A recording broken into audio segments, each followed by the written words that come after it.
तुम तो हलीमा खातून के बेटे हो, जिसने अपनी औलाद की बेहतरीन परवरिश की थी। अगर उन्हें मालूम होता कि तुम अपने भाई से मुंह मोड़ लोगे, क्या तुमने कभी सोचा कि वो आखिर क्या करती? ऐसा मत कहें, मैंने अपने भाइयों से कभी मुंह नहीं मोड़ा। तुम जानते हो कि मैं तुम्हें हमेशा पसंद करती थी। सोचती थी हलीमा ने अपने बेटों की कितनी अच्छी तरबियत की है। एक भाई दूसरे भाई की गैर मौजूदगी में लड़ा और उसकी हर चीज का दिफा किया। मेरे दिल में कोई बुराई नहीं, मैं अब भी उस्मान का साथ देता हूं।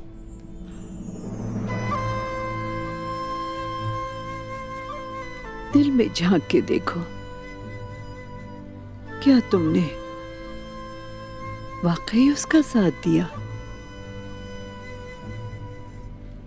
तुमने वो कहानी सुनी है ना, वो एक आदमी को नीचे गिराते हैं और उसे मारते रहते हैं।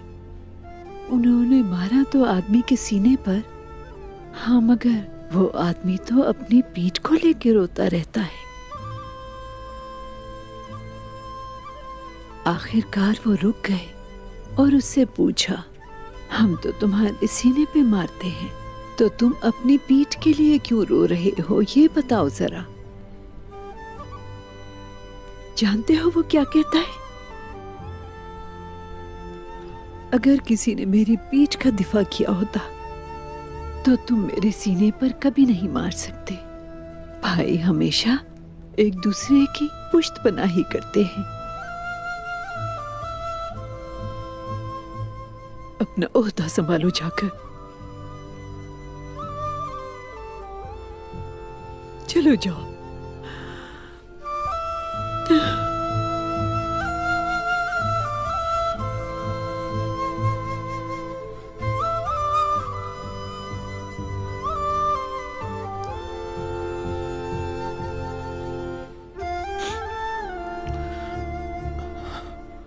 मुझे आपकी दुआएं चाहिए।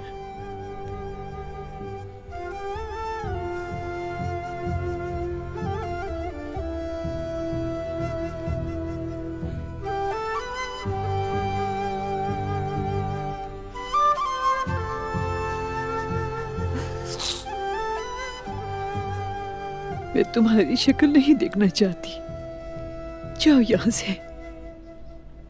मैं तुम्हारी मां नहीं जो तुमसे नाराज होके भी दुआ दूं, लेकिन ये जान लो कि अपनी आखिरी सांस तक उसके लिए दुआ करती रहूंगी, ताकि तुम जान सको कि हक क्या है।